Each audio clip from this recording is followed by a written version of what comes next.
So, in every stage of our life journey, our spiritual journey, we need one another. We need people to see us. We need people to reflect back what they see. We need people to call us on our stuff. And we need people to create that container, that safe place where we can bring down the walls and speak from the truth at our core. It goes beyond just an awareness that humans are social animals. It runs deeper than the awareness of our interdependence. We require a safe and loving environment to become the people we are meant to be. It's only through becoming the people we are meant to be that we can create the world that we are dreaming of. The conversations that we have in circles of trusted friends are the best and most powerful tool we have for advancing our collective understanding of what is right and true. Quaker author and educator Parker Palmer has written a book about circles of trust called A Hidden Wholeness. I recommend it to you highly. Here are his words on shared truth, which I find particularly applicable in this extended, tortuous pre-election season. According to conventional wisdom, we arrive at shared truth only by confronting and correcting each other in debate. But my experience suggests that we rarely change our minds and move toward mutual understanding in the heat of argument. Instead, we become separated from each other and from the inner teacher by our fear of losing the battle. And the energy we expend trying to make sure that we win leaves us with no resources for reflection and transformation. In combative situations, some people withdraw from the fray, disappearing into foxholes of private belief where the conflict cannot touch them. Others stay on the field and fight by clinging more tightly to some pre-existing conviction, wielding it to fend off their foes like the familiar weapon it is. In the midst of intellectual or spiritual warfare, we rarely risk expressing those tentative probes and vulnerable ideas that might lead us to new insights, but would also leave us open to attack.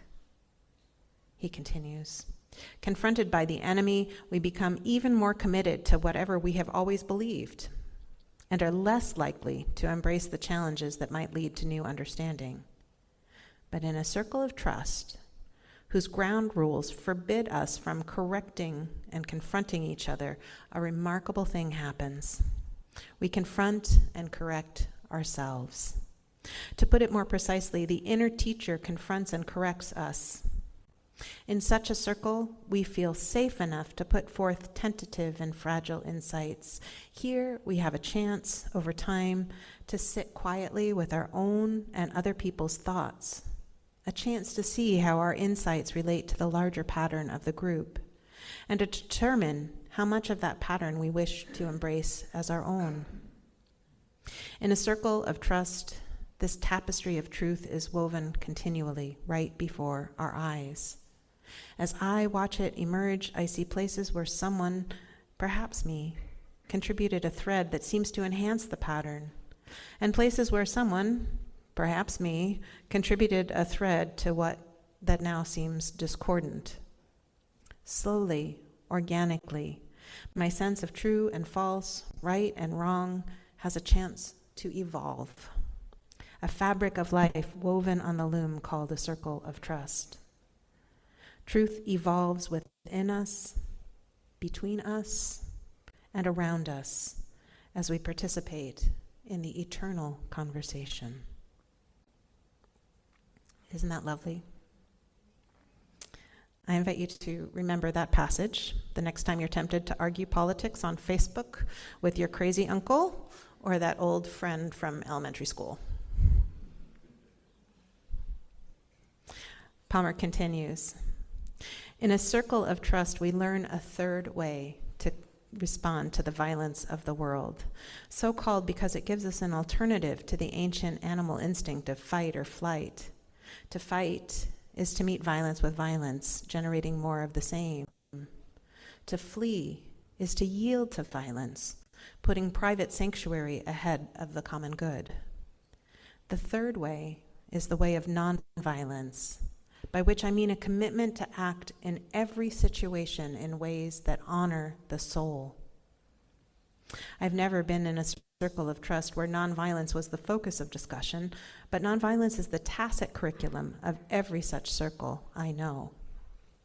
As we create a safe space for each other's soul, we discover what it means to live nonviolently, and we develop a vision of how we might live that way in daily life.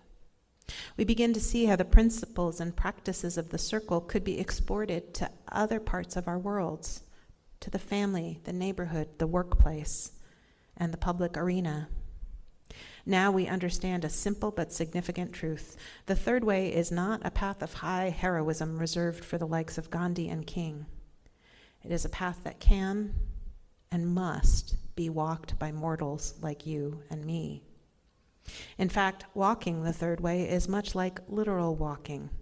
It means taking simple steps, one at a time, steps that honor the soul. I hope this sounds a little familiar, in particular to those of you who are part of one of our small group ministries. How many of you are part of a small group?